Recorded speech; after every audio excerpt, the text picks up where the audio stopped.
Après la vente de la filiale Guinness Cameroun SA, la société Diageo rebondit sur les actifs de la commercialisation des spiritueux.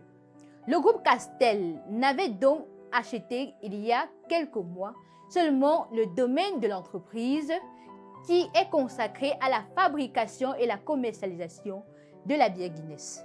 Dans une de nos précédentes vidéos, il y a quelques mois, nous avons parlé de cette transaction d'environ 300 milliards de francs CFA entre Diageo Cameroun et le groupe Castel, représenté par la Société anonyme des brasseries.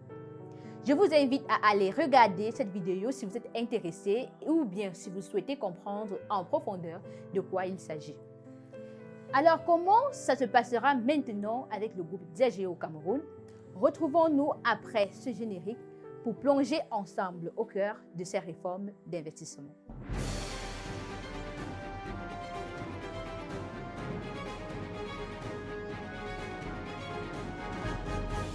Je suis reconnaissante de votre fidélité à Investir Innover en Afrique TV. Je m'appelle Montessori Boni, je suis journaliste et je suis ici pour partager ce que je sais en termes d'information économique. Je parle également des grands et petits projets d'investissement en cours sur le continent africain afin que tous ceux qui ont pour projet ou alors qui sont disposés à placer des actifs sur le continent soient au parfum de l'actualité. Cela dit, je vous invite à vous abonner et à activer la cloche de notification pour ne pas être absent à nos prochaines nouvelles. Bien au-delà de cet aspect, Investir Innover en Afrique TV propose également un espace restreint, vraiment sélectif, mais assez formidable. Pourquoi? Parce que dans cet espace, vous avez un certain nombre d'informations que les autres n'ont pas. Ces informations-là sont stratégiques et peuvent vous permettre de développer de manière conséquente vos activités économiques.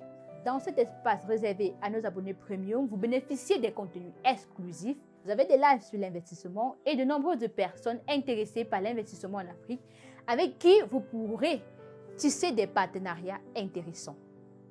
Bien plus, si vous êtes entrepreneur par exemple et vous manquez de fonds, cette plateforme est idéale pour trouver une solution à votre souci. Pourquoi?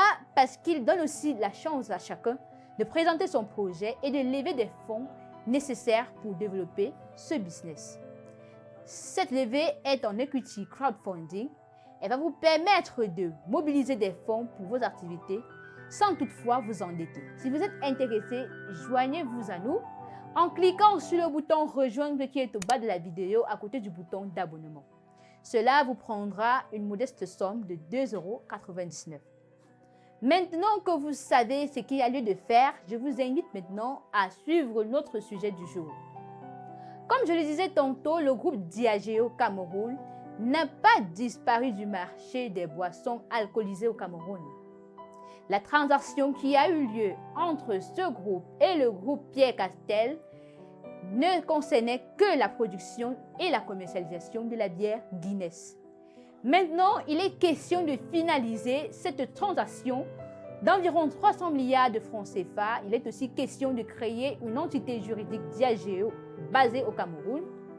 Elle aura pour raison d'être la production et la commercialisation des spiritueux de la multinationale britannique. Ces spiritueux sont en effet le whisky Johnnie Walker, la vodka Smirnoff, Baileys, Singleton, G&B, Black and White qui étaient jusqu'alors des produits de Guinness Cameroun SA.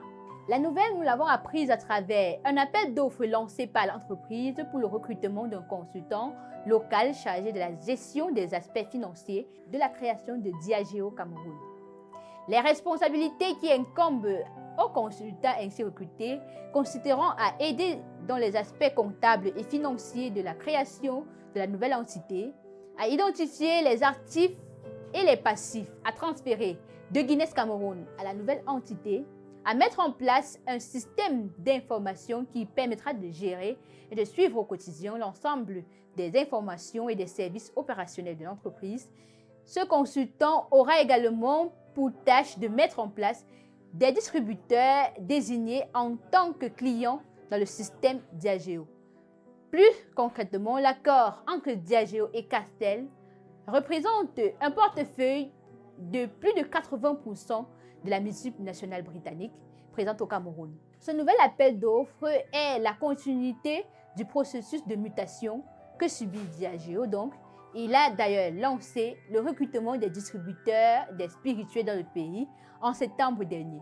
L'appel d'offres de Diageo renseigne notamment qu'en raison de la complexité et du volume des activités à réaliser, à la suite de cette transaction, un consultant externe sera nommé sur un contrat à court terme pour aider Guinness Cameroun et l'équipe du projet. Le titulaire de ce contrat à court terme sera un membre temporaire de l'équipe de transition de Guinness Cameroun, dont le mandat devrait terminer en février 2023.